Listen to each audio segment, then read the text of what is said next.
হজ করে জান্নাত খুঁজতে চাইছেন? জি, অনেক মানুষ আছে না, হজ করতে যাচ্ছে বারবার, টাকা বেশি হয়েছে কি করবে, কিছু খরচা তো করতে হবে না, বারবার উমরা হজ করতে যাচ্ছে, বাড়িতে বাপ মা বসে আছে, একবারও খোঁজ খবর নেয় না, নেয় না, বারবার উমরা হজ করতে চলে যাচ্ছে। জি, অতবার উমরা হজ করতে কে বলেছে তোমায়? অতবার হজে যাবার ঢং কিসে? হজ একবার ফরজ একবার করে চলে এসেছে, এখন তো আবার হজ নয়, এখন সব সেলফি হাজি। হজে যাচ্ছে আর গিয়েছে দেখ কাবা শরীফ দেখ, এদের যে কোথায় রাখবে আল্লাহ কি আমাদের, আর আমার মুখে ভাষা নেই। হজ করতে যে সব ভণ্ডামি করছে, গিয়ে শুধু অপ্রয়োজনীয় ফটো পোস্ট করছে ফেসবুকে, কাবা শরীফের সামনে দাঁড়িয়ে আছে একটু এরকম করে দিয়ে দিল, মাকামে ইব্রাহিম আছে একটু এরকম করে দিল, সেলফি হাজি। কি বলছি বুঝতে পারছেন না? লাইভ চালাচ্ছে, হ্যাঁ আমি এখন তায়ের থেকে যাচ্ছি, আমাদের গাড়িটা এত গতিতে, তোর গাড়ি এত গতিতে চলছে, তা আমার বাপের কি? হ্যাঁ, বদমাইশির জায়গা পাও না? আলেম মানুষ, এটা তোমার হুঁশ নাই যে আমলের মধ্যে যদি রিয়া চলে আসে, ও আমলের 10 পয়সা দাম নাই। হ্যাঁ, তুমি হজ করতে যাচ্ছে এই উদ্দেশ্য নিয়ে, ইউটিউব চালাবে, ফেসবুকে শেয়ার করবে, ভাইরাল হবে, এই কারণে।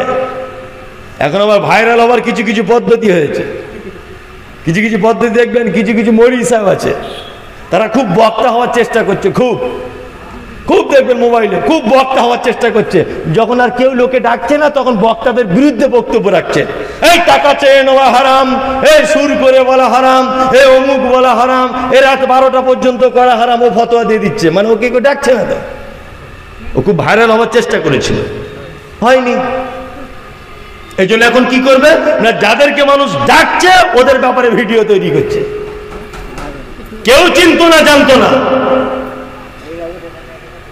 আশ্চর্য ব্যাপার, এগুলো অবাক লাগে যে আমল করার পরেও একটা লোক জাহান্নামে চলে যাবে, এটা আপনি জানেন তো? আমল করার পরেও একটা লোক কোথায় যাবে? জাহান্নামে যাবে। কারণ তার আমলে যদি রিয়া যদি ঢুকে যায়, লোক দেখানি আমল যদি হয়। আপনি হজ করতে যাচ্ছেন, আল্লাহর উদ্দেশ্যে যাচ্ছেন, এখানে যা লাল কালির দাগ আছে ওখানে গিয়ে সব হোয়াইট করে নিয়ে চলে আসবেন, এই উদ্দেশ্যে যাচ্ছেন তো? হ্যাঁ, পাপটাপ হয়ে গেছে, কিছু ভুল হয়ে গেছে, কাবা শরীফের সামনে দাঁড়িয়ে আল্লাহর দরবারে কিছু বলবেন যে আল্লাহ এসেছি অনেক টাকা খরচা করে, তুমি আমায় ক্ষমা করে দাও, আমি বড় পাপী। এসব কিছুই নাই, ও বড় মোবাইল কিনে নিয়ে গেছে, নিয়ে শুধু ফটো সেলফি তুলছে। আশ্চর্য ব্যাপার এগুলো। যে বারবার হজে যাবার দরকার নেই, একবার ফরজ একবারই যাবে। পিতা মাতার সঙ্গে ভালো ব্যবহার করুন। আপনাকে একটা আশ্চর্য ঘটনা বলছি, শুনে নেন। আপনাদের বাড়িতে আব্বা মা বেঁচে আছে কারো? আছে? কই কাদের আছে? মাশাআল্লাহ, অনেক জনারই আছে, অনেক জনেরই আব্বা মা আছে। জান্নাত কোথাও যেতে হবে না, কোথাও জান্নাত যেতে হবে না। কোরআনের একটা আয়াত বলে দিচ্ছি, এইটার প্রতি আমল করুন, আপনি এখান থেকেই বিদায় হয়ে চলে যান, আর কিচ্ছু শুনতে হবে না আপনাকে। আল্লাহ তাআলা পবিত্র আল কোরআনে বলছেন, ইয়াসআলুনাকা মাযা ইউনফিকুন। নবীকে জিজ্ঞাসা করা হচ্ছে, নবী আমরা দান কোথায় করব? উত্তম দান কি? সারা পৃথিবীতে উত্তম দান কি বলুন তো? আপনাদের ধারণা অনুযায়ী কোথায় সব থেকে উত্তম দান? মাদ্রাসা না মসজিদে? সব থেকে ভালো দান করার জায়গা কোনটা? হ্যাঁ, মাদ্রাসা মসজিদে, তাই তো? আল্লাহর কোরআন বলছে, দেখুন, কুল, নবীকে বলছেন কুল, আপনি বলে দিন ওদেরকে যারা জিজ্ঞাসা করছে কোথায় দান করবে, মানে উত্তম দান কি আপনি বলুন তাদেরকে। মা আনফাকতুম মিন খাইরিন ফালিল ওয়ালিদাইন ওয়াল আকরাবিন ওয়াল ইয়াতামা ওয়াল মাসাকিন ওয়াবনিস সাবিল ওয়া মা তাফআলু মিন খাইরিন ফাইন্নাল্লাহা বিহি আলিম। নবী আপনি ওদেরকে বলুন, যারা প্রশ্ন করছে কোথায় দান করব, উত্তম দান কি, আপনি বলুন সারা পৃথিবীর উত্তম দান হচ্ছে কুল মা আনফাকতুম মিন খাইরিন ফালিল ওয়ালিদাইন। তোমার পিতামাতার জন্য যেটা খরচা করো এটা হচ্ছে পৃথিবীর সব থেকে শ্রেষ্ঠ দান। মাদ্রাসায় দান করছে, নারে তাকবীর, আল্লাহু আকবার, এমন দোয়া করে দিচ্ছে মনে হচ্ছে জান্নাতের জায়গা নেই, ওকে ঠেলে ঢোকাতে হবে, বুঝলেন না? লাইন খুব জাম আছে, ওকে ঠেলে ঢুকিয়ে দিচ্ছে মৌলভী সাহেবরা। আমিও করি, ওটা হারাম হালাল ফতোয়া দিচ্ছি না, এমন দোয়া করে দিচ্ছে আমরা, অত সহজ। হ্যাঁ, দান করতে মানা করছি না। আজকে বাড়ি যাবার সময়তে এইখানে যে ওড়নার দোকানগুলো বসেছে, চাদরের দোকানগুলো বসেছে, এখান থেকে একটা ভালো দামি ওড়না কিনে নিয়ে যান, গিয়ে আপনার মাকে দেন, গিয়ে বলো মা আমি তোমার জন্য এটা কিনে এনেছি, খুব ভালো লাগছিল দেখতে, তোমার জন্য এটা বাজার থেকে এনেছি। তোমার মা বাদাম খেতে খুব পছন্দ করে, 200 গ্রাম বাদাম কিনে নিয়ে বাড়ি চলে যান, গিয়ে বলুন মা তুমি বাদাম খেতে পছন্দ করো না, বলছিলে কেন, তোমার জন্য বাদামটা নিয়ে এসেছি, তুমি খাও। আপনার মায়ের জন্য যদি খরচা করেন, পৃথিবীর সব থেকে শ্রেষ্ঠ দানি আপনি, সব থেকে শ্রেষ্ঠ দানি আপনি, সব থেকে উত্তম দান আপনার। আমি বলেছি আপনাকে এতিম মিসকিনকে দেন, কিন্তু এতিম মিসকিনকে দেওয়ার আগে আপনার আব্বা মাকে কিছু কিনে দেন। সাদকা জাকাত দিতে বলছি না, সাধারণ টাকা ওদের পিছনে খরচা করুন, বেশি বেশি করে খরচা করুন। আল্লাহ নবী সাল্লাল্লাহু আলাইহি সাল্লাম বলেছেন মায়ের পায়ের তলাতেই তোমার জান্নাত। আল্লাহু আকবার, কত সম্মান দিয়েছেন, কত সম্মান। আল্লাহ সুবহানাহু ওয়া তাআলা বলছেন, লোকমান হাকিম উপদেশ দিচ্ছেন তার বেটাকে, এই বেটা শিরক করিও না, এটা মারাত্মক বড় জুলুম। দ্বিতীয়ত পিতামাতার সঙ্গে সদ্ব্যবহার করবে, পিতামাতার কথা কখনোই যেন ভুলে যেও না। যারা এখানে বসে আছেন আপনারা আমার খুব দিনী ভাই, খুব আপনজন, আপনাকে আপন ভেবে আমি 2-4টে কথা বলে যাচ্ছি, খুব মন দিয়ে শুনে যাবেন।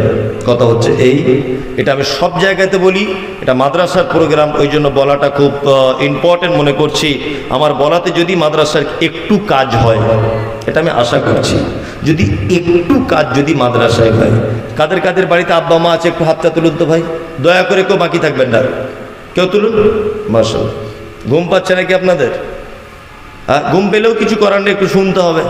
আমি সকাল 9টায় গাড়ি ছেড়েছি আর এখানে পৌঁছেছি তখন 9টা বাজে। 12 ঘন্টা একভাবে যদি গাড়িতে বসে থাকতে পারি, যাই কিছু বললাম আপনার সামনে, আপনার বসে থাকা উচিত। বছরে একদিন, তো একদিন নয়, একদিন। এটা আমি সব জায়গাতে বলি, আজকেও বাদ দেবো না, ওটা বলবো। এটা আপনাদের মাদ্রাসার জলসা তো নাকি? কি নিজামিয়া মাদ্রাসা? হ্যাঁ, আলহামদুলিল্লাহ, আপনারা খুব গ্রামবাসী খুব সৌভাগ্যবান যে আপনাদের গ্রামে একটা মাদ্রাসা আছে। আচ্ছা, আপনাদেরকে একটা কথা জিজ্ঞেস করছি, খুব মন দিয়ে শুনবেন তো। সোশ্যাল মিডিয়াতেও হয়তো শুনেছেন কথাটা, পুনরাবৃত্তি করছি। কথাটা বললে অনেক কাজ হয়, অনেক জায়গাতে দেখেছি, ওই জন্য বলছি।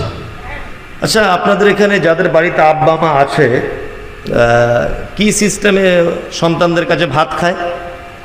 আপনাদের দিকে কি সিস্টেমে হয়? একটা লোকের 4 বেটা, কি সিস্টেমে ভাত খায় বেটাদের কাছে? পালি সিস্টেমে, ইমাম সাহেবের মতো না? এর বাড়ি 5 দিন, ওর বাড়ি 5 দিন, ওর বাড়ি 5 দিন, এরকম করে খায় তো? হ্যাঁ, খায়। যদি 6 দিন হয়ে যায়, বৌমারা বড় বড় চোখ বার করে আর বলে তুমি কি ক্যালেন্ডার দেখে খেতে পারো না, না আমাদের তরকারি মিষ্টি বেশি? বলে কি বলে না? অনেক বাপ মাকে বলে। আহা, আসলে মা আর আব্বা যে কি জিনিস সেটা আপনার জানা নেই।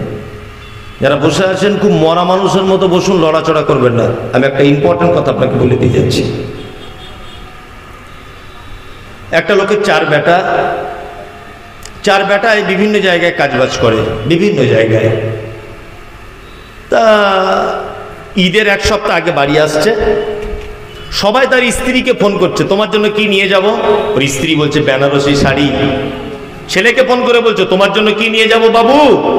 বলছে আমার জন্য একটা জিন্সের প্যান্ট আনবে বাবু। বলছে ঠিক আছে।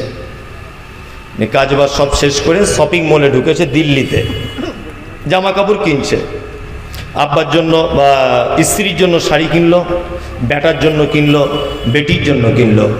ওর স্ত্রী ফোন করছে, হ্যালো কোথায় আছো গো সাইফুলের আব্বু? না তোমাদের জন্য শাড়ি জামা কাপড় কিনবো, কালকে ট্রেনের টিকিট আছে, বাড়ি যাবো ওই জন্য। বলছে কেনা হয়ে গেছে? বলছে হ্যাঁ তোমাদের সবার হয়ে গেছে, আর মায়ের জন্য একটা শাড়ি কিনবো ভাবছি। ওর স্ত্রী তখন বলছে কি বাবা মায়ের জন্য শাড়ি কিনবে মানে? প্রত্যেক বছরে তোমার মাকে তুমিই শাড়ি দিবে, আর তোমার 3টে ভাই চোখে দেখতে পায় না? চলে আসো, শাড়ি কিনতে হবে না, তোমার মায়ের গাদা গাদা শাড়ি। এখন বইয়ের কথা কে না শোনে? হ্যাঁ, বইয়ের কথা কে না শোনে? ও দিল্লি থেকে বাড়ি চলে এলো, মায়ের জন্য শাড়ি কিনলো না স্ত্রীর ভয়ে। তিনটে ভাই আরও ছিল, তারা একই কেস, কেউ শাড়ি কিনতে পারলো না, চলে এলো বাড়িতে, চলে এলো। বাড়িতে আসার পরে আপনার স্ত্রী নতুন শাড়ি পরে ঘুরছে, ঈদের দিন সবাই আতর সুরমা মেখে নামাজ পড়তে যাচ্ছে ঈদগাহে। আপনার মাও আস্তে আস্তে আস্তে আস্তে লাঠি নিয়ে নামাজ পড়তে গেল। সে আগের বছরের একটা শাড়ি ছিল, ওই শাড়িটা পরে।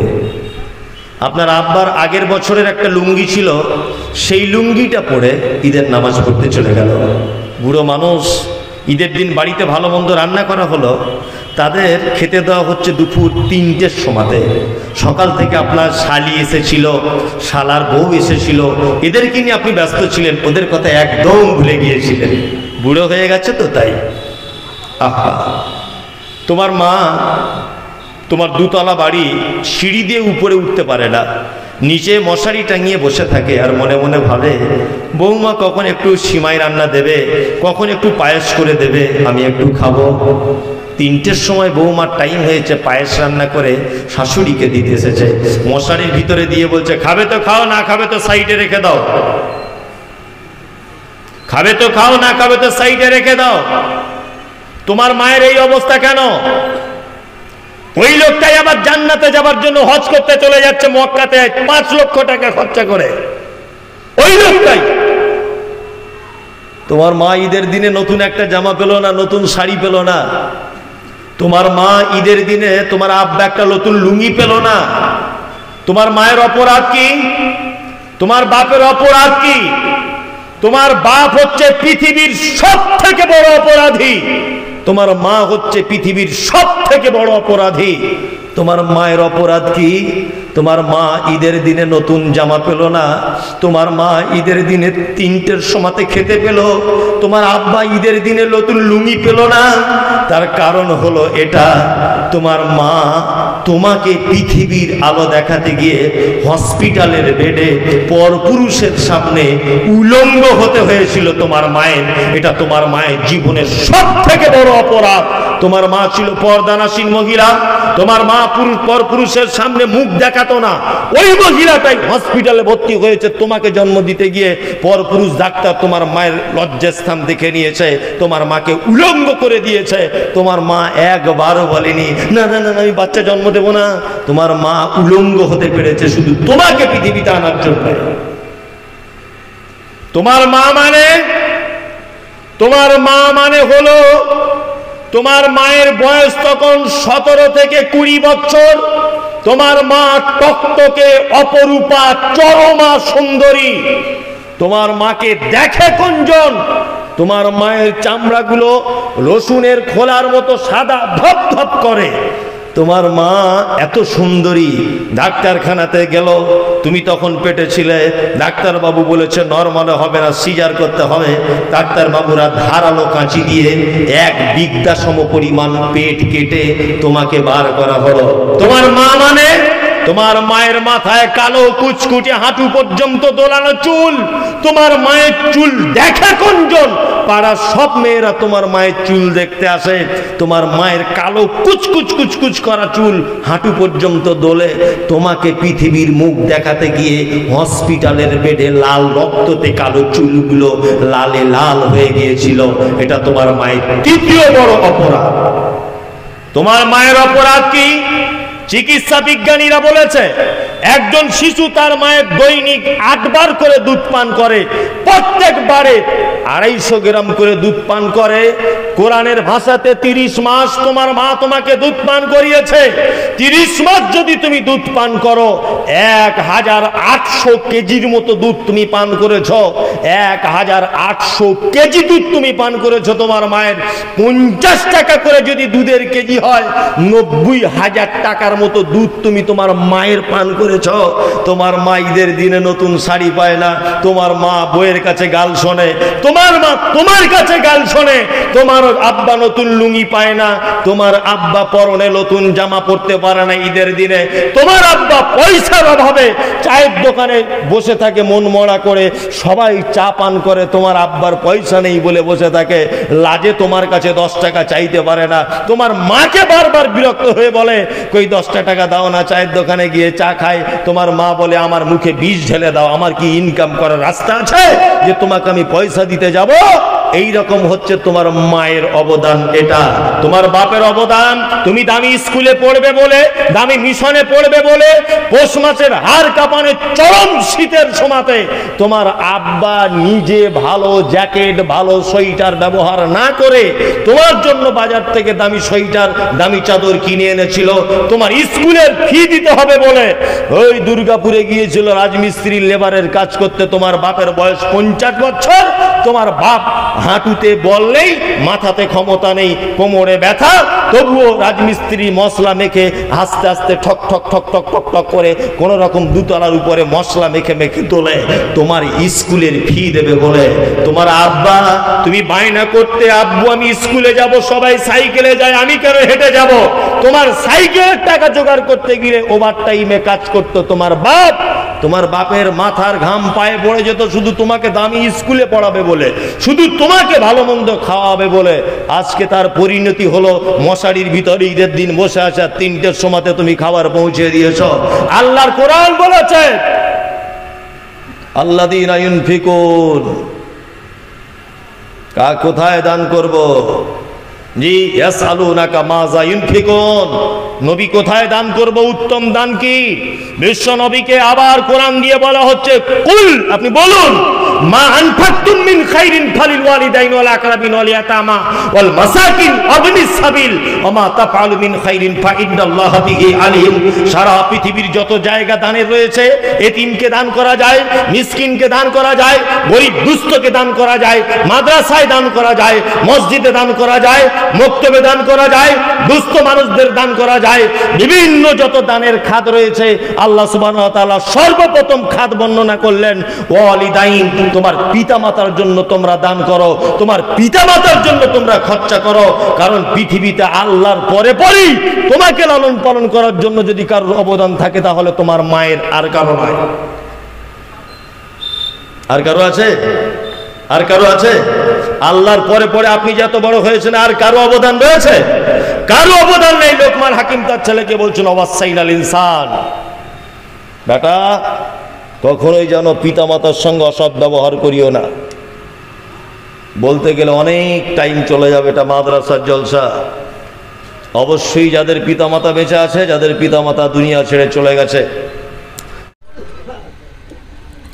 अजीज़ान कौम मिल्लत, मैं बड़े ही इख्तिसार के साथ मैं अपनी बात को आप लोगों के सामने रखने की कोशिश करूँगा इंशाअल्लाह ताला, क्योंकि वक्त की किल्लत है। और मेरे बाद हम सब जानते हैं कि फ़ज़ीलतुश शेख ज़नाब मौलाना बदरुद्दोजा नदवी हफ़िज़हुल्लाह, उनको भी आपके दरमियान आना है। इसलिए वक्त और हालात को मद्देनज़र रखते हुए जिस उन्वान के ऊपर मुख्तसर अंदाज में मेरा खिताब होगा, मेरी बात होगी, वो है आओ हम आपस में प्यार करें। इस मजमून को आज मैंने आपके सामने क्यों उठाया? देखिए, ऐसे अल्हम्दुलिल्लाह पूरे हिंदुस्तान भर का दौरा करता हूँ, अल्हम्दुलिल्लाह 2-2 घंटा 2.5 घंटा तकरीरें होती हैं, यूट्यूब के ज़रिए से भी आप लोग सुनते हैं।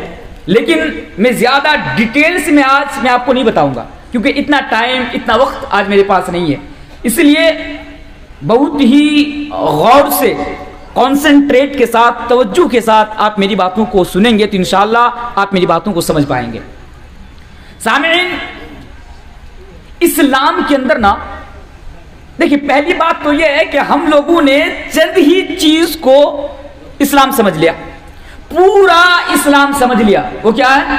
नमाज पढ़ लेना, रोजा रख लेना, अगर अल्लाह ने दौलत दी है तो हज कर लेना, बस ये काम है। इतना कर लो जन्नत में चले जाओगे, इतना कर लो तुम मुसलमान हो, इतना कर लो तुम पक्का मोमिन हो। लेकिन इनके बाद भी और भी बहुत सारी चीजें इस्लाम के अंदर हैं जिनको हम और आप इस्लाम तसव्वुर ही नहीं करते। तो सामईन, इसी तरह इस्लाम के अंदर उखुवत, हमदर्दी, मोहब्बत, आपसी प्यार, भाईचारगी, इसकी बड़ी अहमियत है। और इसी चीज को अगर आप हमारे गांव के अंदर, हमारे समाज के अंदर, इसको बंद कीजिए, पंखा बंद कीजिए, آپ دیکھیں گے تو ہمارے درمیان آج بھائی چارہ نہیں ہے، ہمارے درمیان آپسی پیار نہیں ہے، آپسی محبت نہیں ہے۔ آپ بخوبی اس بات کو سمجھ سکتے ہیں کیونکہ ہم اور آپ اپنے سماج کو، اپنے معاشرے کو اور اپنی سوسائٹی کو بہت ہی قریب سے دیکھتے ہیں۔ تو سامعین، آئیے میں آپ کو قرآن کی طرف لے کر چلتا ہوں کہ بھائی چارہ کی کیا اہمیت ہے۔ آئیے پہلے ایک آیت میں آپ کے سامنے رکھ دوں۔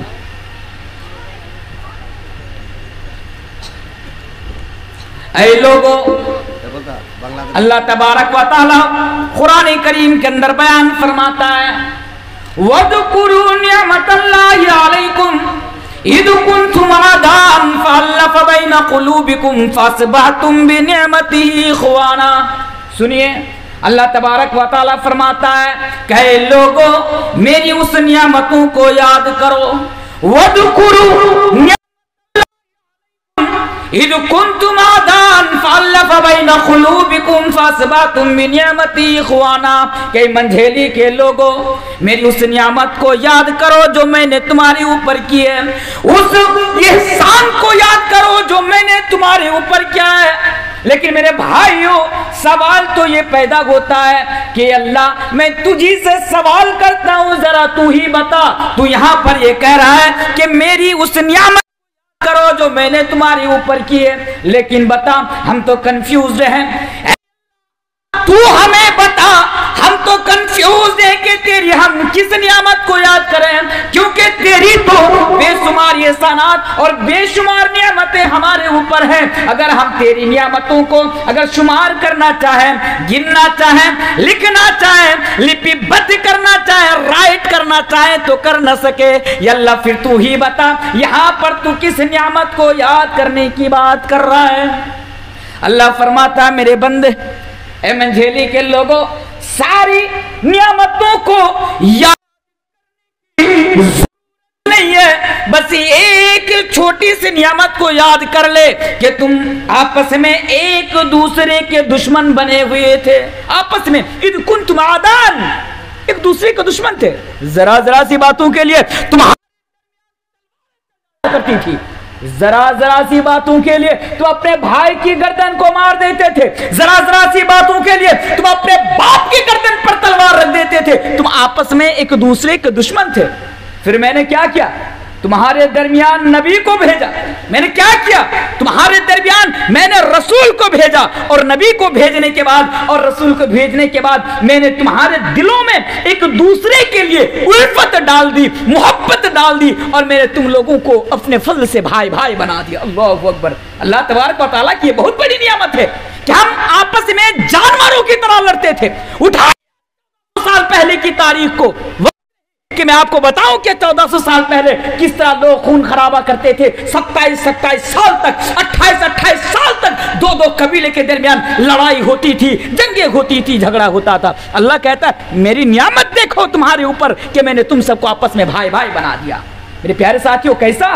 ذرا دیکھیے، اللہ کے نبی آئے، مدینے کے اندر رہنے والے صحابہ کو کیا کہتے ہیں؟ انصار، مدد کرنے والے۔ جو لوگ مکہ سے ہجرت کر کے آئے تھے ان کو کہا جاتا ہے مہاجر۔ جب اللہ کے رسول نے انصار اور مہاجرین کے درمیان بھائی چارہ قائم کرایا تو دیکھیے وہ لوگ کیسے بن گئے۔ ہمیں بھی اسی طرح بننے کی ضرورت ہے۔ آئیے واقعہ، وہ حدیث میں آپ کے سامنے رکھتا ہوں، پھر میں آپ کو آگے کی میسج دیتا ہوں۔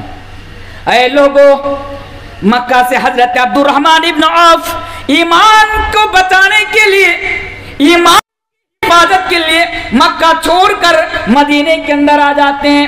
ان کے پاس جتنی بھی جائیداد تھے، جتنی بھی پراپرٹی تھے، یہاں تک کہ اپنی بیوی اور بچے کو بھی مکے میں چھوڑ کر چلے جاتے ہیں، صرف اپنے ایمان کی حفاظت کرنے کے لیے مدینہ پہنچتے ہیں۔ اب دیکھیے مدینے کے اندر ایک بڑا بزنس مین صحابی، ایک مالدار صحابی جن کا نام ہے حضرت سعد ابن ربی۔ ایک مسلمان کو دوسرے کے لیے کیسا ہونا چاہیے، ذرا دیکھیے، کیسا بھائی چارہ، کتنی محبت ہونی چاہیے، اس کو ذرا دیکھیے۔ حضرت سعد ابن ربی، اللہ کے نبی نے دونوں کے درمیان بھائی چارہ قائم کرایا، اور سعد ابن ربی سن لو، یہ آج کے بعد سعد ابن ربی تمہارا بھائی ہے اور یہ سعد ابن ربی یہ عبد الرحمن ابن عوف تمہارا بھائی ہے. دونوں کو بھائی چارہ قائم کرایا. منجھیلی والوں سنو, وہ لوگ آپس میں ممیرا بھائی نہیں تھے, چچیرا بھائی نہیں تھے, پھوپھیرا بھائی نہیں تھے, گاؤں کے رہنے والے نہیں تھے, بغل کے گاؤں کے رہنے والے نہیں تھے, بلکہ ایک تو مکہ کے رہنے والا اور ایک مدینے کے رہنے والا. دونوں کے درمیان بھائی چارہ قائم کرایا. اب عبد الرحمن ابن عوف غریب, اس کے پاس ٹھہرنے کے لیے کوئی گھر نہیں, کھانے کے لیے کوئی کھانا نہیں, پہننے کے لیے کوئی کپڑا نہیں, کوئی بھی نہیں. اب کیا دیکھیے, یہ حضرت سعد ابن ربی حضرت عبد الرحمن ابن عوف سے کہتے ہیں کہ میرے بھائی سنو, بھائی سنو, میری جتنی بھی دولت ہے, میری جتنی بھی پراپرٹی ہے, میری جتنی بھی جائیداد ہے, میں تمام جائیداد کو 2 حصوں میں تقسیم کرتا ہوں. ایک حصہ تو رکھ لے, ایک حصہ میں رکھ لیتا ہوں. دیکھیے, ایک حصہ تو رکھ لے, ایک حصہ. یہاں تک ان کی 2 بیوی ہے. حضرت سعد ابن ربی کہتے ہیں میرے بھائی عبد الرحمن ابن عوف, ٹینشن نہیں کرنے کا, میرے پاس 2 بیوی ہے, ایک نظر دیکھ لے, تجھے پسند ہے بس اشارہ کر دے, میں اسے طلاق دے دوں گا, میں اسے ڈیورس دے دوں گا, وہ عدت گزارے گی, پھر تو اس سے نکاح کر لینا. بھائی چارہ دیکھیے کون تھا. ارے ہم تو اپنے بھائی جو ہم سے پاتا ہے ہم وہ نہیں ہوتے. ہم اور آپ یہاں پر کتنے مسلمان ہیں اپنے بھائیوں کا حق مار کر, اپنی بہنوں کا حق مار کر آ کر یہاں پر بیٹھے ہوئے ہیں. لیکن مسلمان کو کیسا ہونا چاہیے, مسلمانوں کا دل کیسا ہونا چاہیے, ایک مسلمان کے پرتی ہماری محبت کیا ہونی چاہیے. اگر دیکھنا ہو میرے پیارے ساتھیوں, حضرت سعد ابن ربی اور حضرت عبد الرحمن ابن عوف کو دیکھیے کہ کوئی نہیں ہے, پھر وہ اس کو آدھی پراپرٹی دینے کے لیے تیار, ایک بیوی دینے کے لیے تیار ہو جاتے ہیں. محترم سامعین, اسلام نے بھائی چارہ پر بہت زور دیا, بہت زیادہ زور دیا اسلام نے. اور اس بھائی چارہ کو برقرار رکھنے کے لیے اسلام نے کچھ گائیڈ لائنز بنائے, اسلام نے کچھ قانون بنائے, اسلام نے کچھ اصول بتائے. اور اگر تم اس گائیڈ لائن کے اندر, اگر اس اصول کے مطابق اپنی زندگی گزارو گے تو تمہارے گاؤں میں آپس میں پیار برقرار رہے گا, محبت برقرار رہے گی, بھائی چارگی برقرار رہے گی. لیکن اگر تم نے اس سے دور ہوا تو تمہارے درمیان نفرت پنپنا شروع ہو جائے گی, تمہارے درمیان عداوت پیدا ہو جائے گی, تمہارے درمیان دشمنی پیدا ہو جائے گی. ہم نے اسلام کے ان گائیڈ لائن کو ہم نے ترک کر دیا, تو آج ہمارے درمیان میرے بھائیوں ذرا دیکھیے کہ کس طرح دشمنی آج ہمارے درمیان, آپ کے درمیان بڑھ رہی ہے. اور آگے آئیے, ایک مسلمان کو دوسرے مسلمان کے لیے کیسا ہونا چاہیے ذرا دیکھیے. صرف نماز پڑھ لینا, روزہ رکھ لینا, زکات دے دینا, صرف یہی مسلمانوں کا کام نہیں ہے. ذرا اس پر بھی دھیان دیجئے, دینے کی ضرورت ہے, آج دینے کی ضرورت ہے کہ ایک مسلمان کو دوسرے مسلمان کے لیے کیسا ہونا چاہیے. مولانا تنویر کو سلیم الدین مدنی صاحب کے لیے کیسا ہونا چاہیے, اور سلیم الدین المدنی کو مولانا تنویر عالم کے لیے کیسا ہونا چاہیے, آپ کو میرے لیے کیسا ہونا چاہیے, اور مجھے آپ کے لیے کیسا ہونا چاہیے. ذرا اس حدیث پر ذرا غور کیجئے. آئیے وہ حدیث میں آپ کے سامنے جلد بازی میں رکھ دیتا ہوں. حدیث سنیے اور ذرا سوچنا اس حدیث کو سننے کے بعد, کیا ہم اور آپ اس حدیث کی روح سے, اس حدیث کو سامنے رکھ کر کہ ہم مسلمان نظر آ رہے ہیں؟ ذرا اس کو سنیے کہ اس حدیث کے نظریے سے, اس حدیث کے مطابق کیا آپ مسلمان نظر آ رہے ہیں کہ مسلمان نظر نہیں آ رہے ہیں. حدیث اس طرح اللہ کے پیارے رسول جناب محمد رسول اللہ پڑھیے صلی اللہ علیہ وسلم بیان فرماتے ہیں, اے لوگوں سنو, المسلم من سلم المسلمون من لسانه ويده. منجھیلی کے مسلمانوں کو, ٹکا ٹولہ کے مسلمانوں کو, گوشے پور کے مسلمانوں کو آپس میں ایک دوسرے کے لیے کیسا ہونا چاہیے. اللہ کے پیارے نبی فرماتے ہیں المسلم من سلم المسلمون من لسانه ويده, کہ لوگوں مسلمان تو وہ ہے جس کے ہاتھ کے ذریعے سے, جس کی زبان کے ذریعے سے دوسرے مسلمانوں کو تکلیف نہ پہنچے.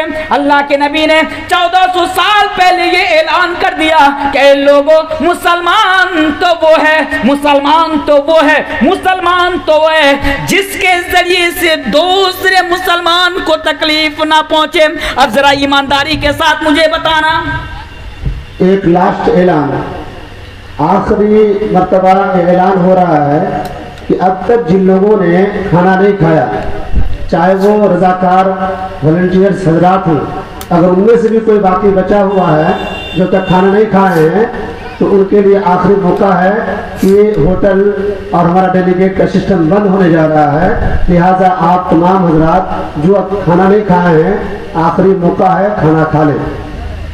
تو میرے بھائیوں میں بتا رہا تھا کہ آپ اس حدیث کو سامنے رکھیے اور ذرا بتائیے کہ آپ مسلمان نظر آ رہے ہیں یا نہیں آ رہے ہیں۔ ایمانداری کے ساتھ بتانا کہ آپ کے ہاتھ کے ذریعے سے آپ کے دوسرے بھائی کو تکلیف نہیں پہنچتی ہے، کہ آپ کے کردار کے ذریعے سے، آپ کے چال چلن سے، آپ کے بیہیویئر سے، آپ کے لین دین سے کیا دوسروں کو تکلیف نہیں پہنچتی ہے؟ ہاں یہ بھی سنو، اگر تکلیف پہنچتی ہے، اگر آپ کے ذریعے سے دوسرے مسلمان کو تکلیف پہنچتی ہے تو یا کہ آپ اس حدیث کے ذریعے سے مسلمان نظر نہیں آ رہے ہیں، نہیں آ رہے ہیں۔ تو مسلمان کون ہے؟ المسلم من سلم المسلمون من لسانہ و یدہ۔ کیوں؟ کیونکہ اللہ کے پیارے رسول جناب محمد رسول اللہ پر یہ صلی اللہ علیہ وسلم نے مسلمانوں کو آپس میں بھائی بھائی قرار دیا، بھائی بھائی قرار دیا، ارے ایک جسم قرار دیا مسلمانوں کو۔ پتہ ہے ایک جسم کا ہمارا، آج تو ہم خود غرض ہیں، صرف اپنے لیے جیتے ہیں، ہم دوسروں کے لیے تو نہیں جیتے ہیں۔ ارے مسلمان تو وہ کہ اگر کشمیر میں رہنے والا مسلمان، اگر دلی میں رہنے والا ایک مسلمان کو تکلیف پہنچتی ہے، اگر ان کے اوپر کوئی مصیبت آتی ہے، اگر ان کے اوپر کوئی پریشانی آتی ہے تو میرے پیارے ساتھیوں منجھیلی میں بیٹھ کر اس کا درد احساس ہمیں اور آپ کو ہونا چاہیے، اس کے درد کا ہمیں اور آپ کو ہونا چاہیے۔ آپ کے گھر کے قریب ایک آدمی ہے، اس کے اوپر کوئی پریشانی آئی ہے، اس کو چوٹ پہنچی ہے، اگر اس کے احساس آپ کو نہیں ہوتا ہے تو صاحب آپ مسلمان نہیں ہیں، آپ کو اس کے درد کا احساس آپ کو ہونا چاہیے۔ مسلمان کون ہے؟ آئیے اور ایک حدیث میں آپ کے سامنے دیتا ہوں، اس حدیث کو امام مسلم ایسے ہی مسلم کے اندر لے کر آتے ہیں۔ اے لوگوں، اپنے لیے جینے والوں ذرا اس حدیث کو ذرا سن لو۔ مسلمان کون ہے؟ اللہ کے پیارے نبی جناب محمد رسول اللہ صلی اللہ علیہ وسلم بیان فرماتے ہیں کہ المسلم اخو المسلم، مسلمان ایک مسلمان کا بھائی ہے۔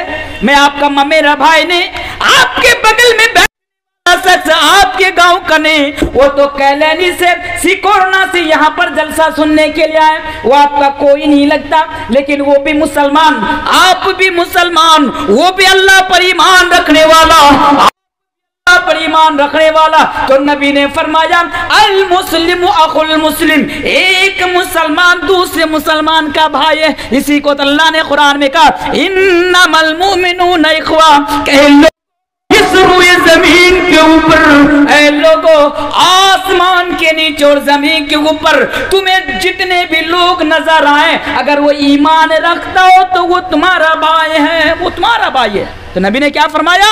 المسلم اخو المسلم، ایک مسلمان دوسرے مسلمان کا بھائی ہے۔ اب ایک مسلمان کو دوسرے مسلمان کے لیے کیسا ہونا چاہیے؟ ایک مسلمان کو دوسرے مسلمان کے لیے کیسا ہونا چاہیے؟ نبی آگے فرماتے ہیں مسلمان تو وہ ہے لا یظلمہ، جو کسی دوسرے مسلمان پر ظلم نہیں کرتا۔ اللہ نے تو پہلے یہ فرمایا کہ ایک مسلمان دوسرے مسلمان کا بھائی، پھر آگے فرمایا لا یظلمہ، مسلمان تو وہ ہے جو اپنے بھائی پر ظلم نہیں کرتا ہے۔ اگر آپ کسی مسلمانوں پر ظلم کرتے ہیں تو پھر آپ بتائیے کہ آپ کون ہیں؟ آگے بیان فرمایا لا یخذلہ، مسلمان تو وہ ہے جو کسی مسلمان کو ذلیل نہیں کرتا ہے، جو کسی مسلمان کو رسوا نہیں کرتا ہے، جو کسی مسلمان کی عزت پر حملہ نہیں کرتا ہے۔ مسلمان کون ہے؟ جو کسی مسلمان کو ذلیل نہیں کرتا ہے، رسوا نہیں کرتا ہے۔ ایک مثال دے کر میں آپ کو سمجھاؤں، رسوا کرنا ذلیل کرنا، مان لیجئے میں آپ کو سمجھا رہا ہوں مثال کے طور پر۔ مسلمانوں کا کام نہیں ہے ایسا۔ آپ کے گاؤں میں ٹکا ٹولہ میں ایک آدمی آیا باہر سے مالدہ سے ایک آدمی آیا، آپ کو بتا رہا ہے اچھا بھائی منجھیلی کا اس آدمی کو پہچانتے ہیں؟ بولا کون؟ بولا وہی منجھیلی کا تنویر عالم کو آپ پہچانتے ہیں؟ آپ بولے ہاں پہچانتا ہوں۔ بولا کیسا ہے؟ کیا بتائیں صاحب، 5 سال پہلے چور تھا، ابھی چوری کرنا بند کیا۔ اچھا 5 سال پہلے چور تھا نا؟ 5 سال وہ پہلے چور تھا جس کو آپ 5 سال پہلے اس کی اپنی کمزوری بتا کر اس کو ذلیل کر رہے ہیں. ارے اللہ کے بندے, ہو سکتا ہے کہ اس نے اللہ کے سامنے توبہ کر لی ہو, اللہ کے پاس رو رو کر گر گرا کر اللہ کے سامنے اس نے اپنی معافی مانگ لی ہو, پھر آپ کو یہ حق کس نے دیا؟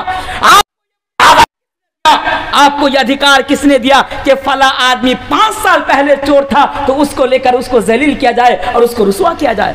کسی بھی چیز سے, کسی بھی ناحیے سے آپ کسی مسلمان کی عزت پر حملہ نہیں کر سکتے. حملہ کرنے کا بہت طریقہ, ایک ہوتا ہے غیبت کر کے حملہ کرنا. غیبت, چائے کی دکانوں پر ہمیشہ گپے مارتے رہے, فلاں آدمی ایسا ہے, ارے فلاں آدمی ایسا ہے, فلاں, ارے تو کیسا ہے ذرا سوچ, تو کیسا ہے؟ دوسروں کی عزت پر حملہ کرنا نہیں. ایک مسلمان کیسا ہونا چاہیے ایک مسلمان کو دوسرے مسلمان کے لیے کہ اس پر ظلم نہ کرے اور اس کے اوپر یعنی اس کو ذلیل نہ کرے, اس کو رسوا نہ کرے, اور ولا یحقرہ, اس کو حقیر نہ جانے. حقیر مطلب ہمارے گاؤں دیہات میں ایسا ہوتا ہے, اللہ نے کیا 2 پیسہ سے نماز دیا بڑا گھمنڈ آ گیا, اللہ نے 2-4 پیسہ سے نماز دیا, بڑا گھر بنا لیا, بڑی گاڑی میں گھومتا ہے, تو وہ دوسرے انسان کو وہ انسان ہی نہیں سمجھتا, اس کو جانور سمجھنے لگتا ہے. اس کے اندر اتنا ایٹیٹیوڈ, اتنا غمند آ جاتا ہے. سنو مسلمان کو کیسا ہونا چاہیے. اللہ کے نبی فرماتے ہیں کہ مسلمان تو وہ ہے جو کسی مسلمان کو چھوٹا نہ جانے, کسی مسلمان کو حقیر نہ جانے. اگر اللہ نے آپ کو دولت سے نوازا ہے, اگر اللہ نے آپ کو عالیشان بنگلہ سے نوازا ہے, اگر اللہ نے آپ کو دوسری نعمتوں سے نوازا ہے, تو آپ کسی غریب کو حقیر نہ جانے, آپ کسی دوسرے مسلمان کو حقیر نہ جانے. یہ اسلام کا پیغام ہے اور نبی نے فرمایا ہے کہ ایک مسلمان کو دوسرے مسلمان کے لیے ایسا ہونا چاہیے. اور ایک بات دوسری حدیث کے اندر یہ بیان فرمایا گیا ہے کہ مسلمان تو وہ ہے کون جو اپنے بھائی کو بے سہارا نہیں چھوڑتا ہے. اس پر ذرا غور کر لیجیے, اس کے اوپر بھی 2-4 منٹ بتا دوں. ایک چیز مجھے بتائیے, بے سہارا مت چھوڑتا ہے, بے سہارا نہیں چھوڑتا ان کو. آپ کے گاؤں میں منجھیلی کے اندر, ٹکا ٹولا کے اندر کتنے ایسے لوگ ہیں غریب ہیں, اس کو ذرا سنیے گا. مسلمان کو کیسا ہونا چاہیے دوسرے مسلمان کے لیے؟ غریب ہے بیچارہ, ان کے گھر میں بیٹی ہے, 3 بیٹی ہے, شادی کر دلانے کے لیے ان کے پاس پیسہ نہیں.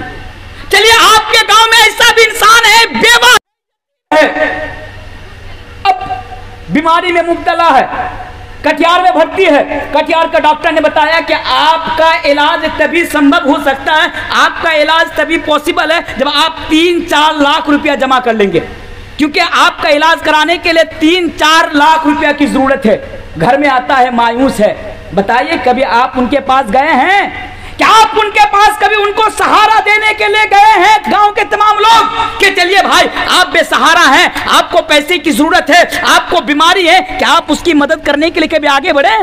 میرے پیارے ساتھیوں آگے نہیں بڑھے. ہم تو خود غرض ہیں, اپنے بارے میں سوچتے ہیں, اپنے بال بچے کے بارے میں سوچتے ہیں. دوسرا مسلمان بھاڑ میں جائے, دوسرا بھاڑ میں جائے, وہ وہاں جائے, ہم نہیں دیکھتے ہیں. لیکن ایک مسلمان کو دوسرے مسلمان کے لیے کیسا ہونا چاہیے میرے پیارے ساتھیوں؟ اگر سمجھنا ہو اس چیز کو تو صحابہ کرام کی زندگی کو آپ اٹھا کر پڑھیے. صحابہ کرام کی زندگی پر آپ نظر ڈال کر دیکھیں کہ وہ صحابہ کرام اپنے مسلمان بھائی کے لیے میرے پیارے ساتھیوں تن من دھن سب کچھ قربان کرنے کے لیے تیار ہو جاتے تھے. اگر ضرورت پڑتی تھی تو اپنے گھر میں اس کو جگہ دے دیتے تھے, لیکن ان کو بے سہارا, بے یار و مددگار ان کو نہیں چھوڑتے تھے. تبھی تو اللہ کے پیارے رسول جناب محمد رسول اللہ صلی اللہ علیہ وسلم نے بیان فرمایا ہے کہ اگر تم زمین والے پر رحم کرو گے, اگر تم دنیا میں کسی انسان کی مدد کرو گے تو آخرت میں اللہ تبارک و تعالی آپ کی مدد کرے گا. کہ ایک مسلمان کو دوسرے مسلمان کے لیے کیسا ہونا چاہیے سمجھنا چاہتے ہیں؟ صحابہ کرام کی زندگی اٹھا کر پڑھیے.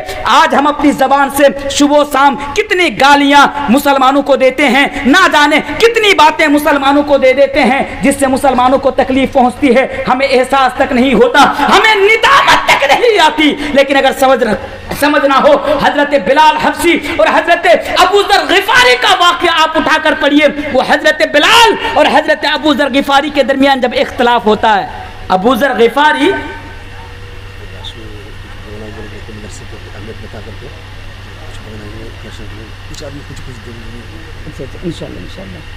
تو جو میں بتا رہا تھا ایک مسلمان کو دوسرے مسلمان کے لیے کیسا ہونا چاہیے ذرا دیکھیے.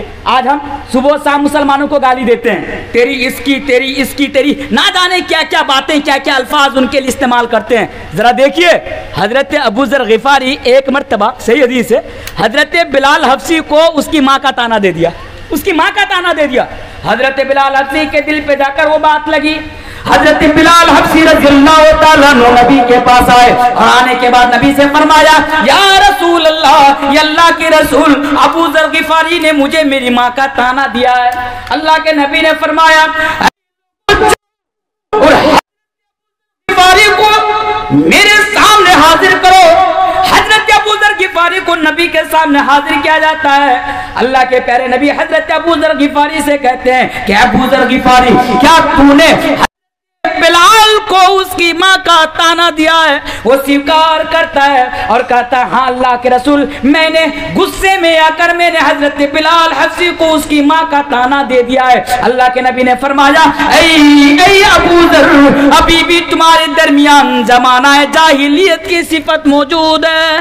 اللہ کے نبی نے حضرت ابو ذر غفاری سے کہا کہ ابو ذر غفاری، ابھی بھی تمہارے اندر زمانہ جاہلیت کی صفت موجود ہے۔ کیا ہوتا ہے؟ حضرت ابو ذر غفاری آتے ہیں، ان کو احساس ہوتا ہے کہ میں نے غلط کیا ہے، میں نے حضرت بلال کا دل دکھایا ہے، میں نے حضرت بلال کو میں نے تکلیف پہنچائی ہے۔ وہ باہر آتے ہیں اور باہر آنے کے بعد حضرت بلال حبشی رضی اللہ تعالیٰ عنہ سے معافی مانگ لیتے ہیں۔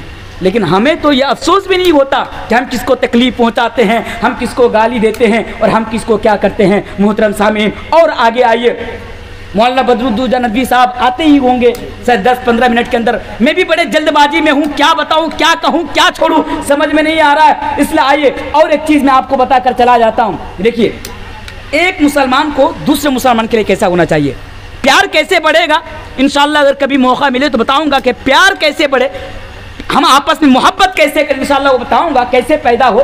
آئیے اور ایک چیز میں آپ کے سامنے بتا دیتا ہوں پڑوسی کے تعلق سے۔ مان لیجئے یہ ٹکر ٹولہ ہے، یہاں پر بہت سارے گھر ہیں، آپس میں ارد گرد بہت سارے گھر ہیں جس کو ہم اور آپ پڑوسی سارے مسلمان ہیں، ہم جن کو پڑوسی کہتے ہیں۔ ہمارے گھر کے قریب جو گھر ہیں، ہمارے گھر کے ارد گرد جو گھر ہیں، ہم ان کو پڑوسی کہتے ہیں۔ لیکن آپ دیکھیں گے اکثر پڑوسیوں کے ساتھ ہمارا 36 کا آنکڑا ہوتا ہے۔ پڑوسیوں کے ساتھ ہر دن ہم اور آپ لڑتے جھگڑتے رہتے ہیں، کبھی تو بارش کا پانی لے کر لڑتے ہیں پڑوسی کے ساتھ، کبھی تو مرغی کا انڈا لے کر لڑتے ہیں پڑوسی کے ساتھ، کبھی تو کوڑا کرکٹ لے کر لڑتے ہیں پڑوسی کے ساتھ۔ اور ہم پڑوسیوں کے تعلق سے یہ گمان رکھتے ہیں کہ نالائق مر کیوں نہیں جاتا، نالائق زمین بیچ کے چلا کیوں نہیں جاتا، نالائق کے گھر میں آگ کیوں نہیں لگ جاتی، کیونکہ آج ہر انسان اپنے پڑوسی سے ناراض ہے۔ اکثر کی بات کر رہا ہوں، ہر انسان پڑوسی سے ناراض ہے۔ تو میرے پیارے ساتھیوں، پڑوسی کے ساتھ ہمیں کیسا پیش آنا چاہیے، آئیے اس کے تعلق سے بھی 2-4 حدیث آپ سنتے جائیے۔ اللہ کے پیارے رسول جناب محمد رسول اللہ پڑھیے صلی اللہ علیہ وسلم نے بیان فرمایا ہے پڑوسی کے تعلق سے۔ کون پڑوسی؟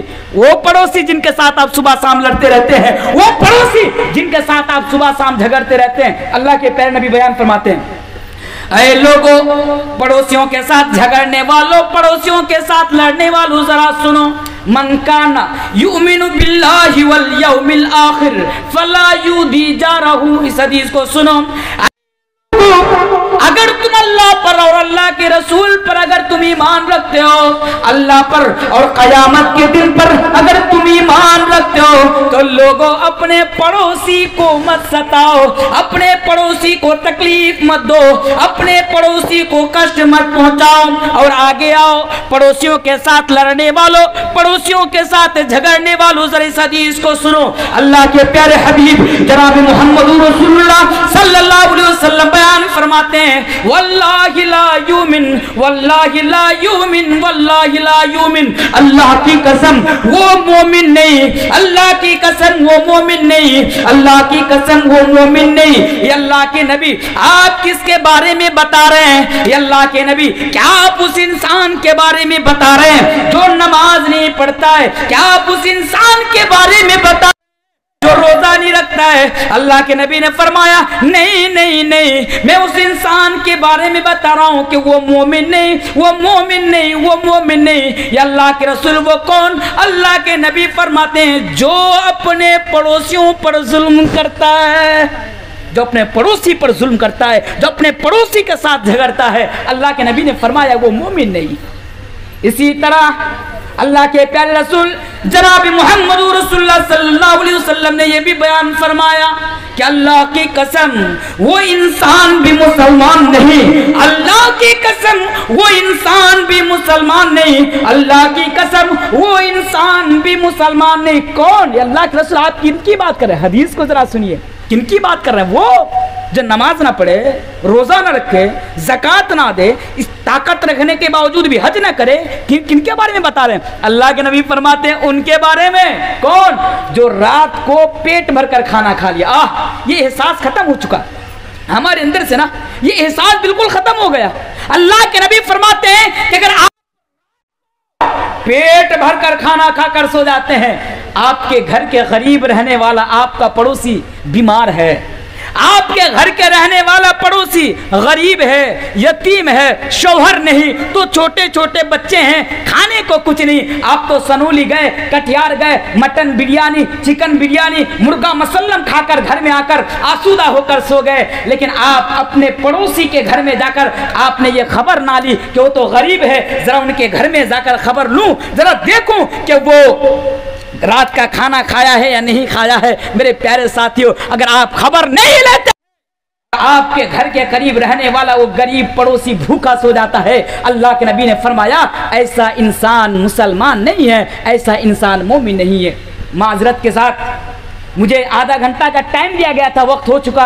नबी साहब भी स्टेज पर तशरीफ फरमा चुके हैं, इनके सामने कुछ बोलना, ज्यादा बोलना बेअदबी होंगी, लेकिन लास्ट में जाते जाते एक हदीस के साथ मैं अपनी बात को खत्म करूंगा इंशाअल्लाह ताला। पड़ोसियों के ताल्लुक से मेरी माएं और बहनें, अगर आप पंडाल में हैं तो मेरी बातों को आप सुने। बार बार मुझे इशारा किया जा रहा है कि आप बांग्ला में बोलिए, बांग्ला में बोलिए। মা বোনদের উদ্দেশ্যে বলছি, যারা পড়োশির সাথে সবসময় মুরগির ডিম নিয়ে ঝগড়া করো, একটু হাদিসটা মনোযোগ সহকারে শুনবে। इस हदीस को जरा सुनिए। आप जिन पड़ोसियों का आप हर दिन गालियां देते हैं, दरवाजा खोलकर गालियां देते हैं, खिड़की खोल खोल कर गालियां देती है, तू मर जा, तू ये जा, तू वो जा, ना जाने क्या क्या करते रहते हैं। सुनिए इस हदीस को, बड़ी इंपॉर्टेंट हदीस। हदीस कहाँ मिलेगी? अल अदबुल मुफरद के अंदर आप इस हदीस को देख सकते हैं। हदीस का रावी हजरत अबू हुरैरा रज़ियल्लाहु ताला अन्हु है। आइए जल्दबाजी में इस हदीस को सुनते जाइए, और मेरी माएं और बहनें आप जरा ध्यान से इस हदीस को सुनिए। एक सहाबी रसूल अल्लाह के नबी के पास आते हैं। आने के बाद अल्लाह के नबी बयान फरमाते हैं कि अल्लाह के नबी फला औरत, अल्लाह के रसूल फला औरत रात को क़याम करती है, यानी रात को जाग जाग कर नमाज पढ़ती है, रात को जाग जाग कर अल्लाह की इबादत करती है। अच्छी बात है। आगे फरमाया वो तो रमजान मुबारक महीना में रोजा रखती ही रखती है, लेकिन वो नफली रोजा का भी इत्माम करती है, यानी ज्यादा से ज्यादा नफली रोजा रखती है। मेरी माँ और बहनें, आप इस हदीस को गौर से सुने, कहीं आपकी नमाज बेकार ना हो जाए, कहीं आपका सदका बेकार ना हो जाए, कहीं आपका रोजा बेकार ना।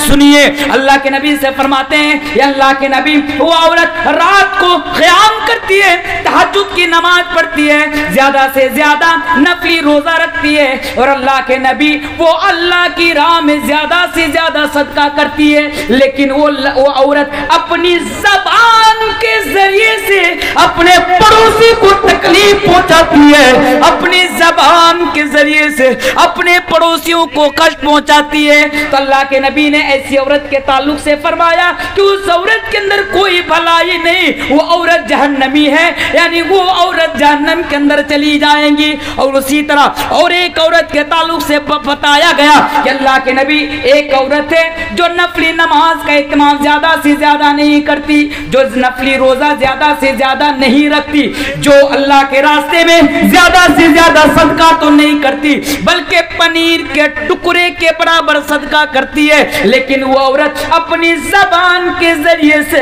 अपने पड़ोसी को तकलीफ नहीं पहुंचाती है, अपनी ज़बान के जरिए से अपने पड़ोसी को गाली नहीं देती है, वो अपनी के जरिए से अपने पड़ोसी का दिल नहीं दुखाती है। तो अल्लाह के नबी ने फरमाया कि ये औरत जन्नती है, ये औरत जन्नत के अंदर जाएंगी। हदीस से पता क्या चला? एक औरत ज्यादा से ज्यादा नमाज पढ़े, नफली नमाज का इत्माम करे, रोजा का इत्माम करे, अल्लाह की राह में ज्यादा से ज्यादा सदका करे, लेकिन अल्लाह के नबी ने क्यों जहन्नमी बताया? पड़ोसन के साथ लड़ती थी, झगड़ती थी, उसको गाली देती थी, तकलीफ पहुंचाती है। और एक औरत इबादत के मामले में उससे तो पीछे है, लेकिन वो अपनी जबान को पड़ोसियों के बारे में, पड़ोसियों के ताल्लुक से महफूज रखती है, तो ऐसी औरत के बारे में अल्लाह के नबी फरमाते हैं यह औरत जन्नती है, यह औरत जन्नत के अंदर जाएंगी। ये मुख्तसर सा मेरा पैगाम था कि आओ प्यार करें कि एक मुसलमान को दूसरे मुसलमान के लिए कैसा होना चाहिए, हमारे इर्द गिर्द जो पड़ोसी हैं वो भी मुसलमान हैं, उनके साथ हमें कैसा रहना चाहिए, उनके साथ हमें कैसा पेश आना चाहिए। मेरे प्यारे साथियों, हम मुसलमान हैं, एक दूसरे मुसलमान से प्यार करें, उनसे मोहब्बत करें, अगर वो लाचार हैं, बेबस हैं, हम उनकी सहायता करें, उनकी मदद करें। अगर हमारे गांव में, हमारे समाज में किसी के ऊपर कोई परेशानियां आए, हम सब मिलकर जाएं और उनका साथ दें। आइए आखिर में मैं अल्लाह तबारक व तआला से दुआ करता हूं कि इलाहुल आलमीन तो हम तमाम को भाईचारगी के साथ अपनी जिंदगी गुजारने की तौफीक अता फरमा। इलाहुल आलमीन तो हम तमाम मुसलमान को आपस में एक दूसरे से मोहब्बत करने की तौफीक अता फरमा। इलाहुल आलमीन तो हम सबको आपस में एक दूसरे का साथ दुख दर्द में साथ देने की तौफीक अता फरमा। व मा अलैना इल्लल बलाग व अलैकुम हिसाब। अस्सलामु अलैकुम व रहमतुल्लाहि व बरकातुहू।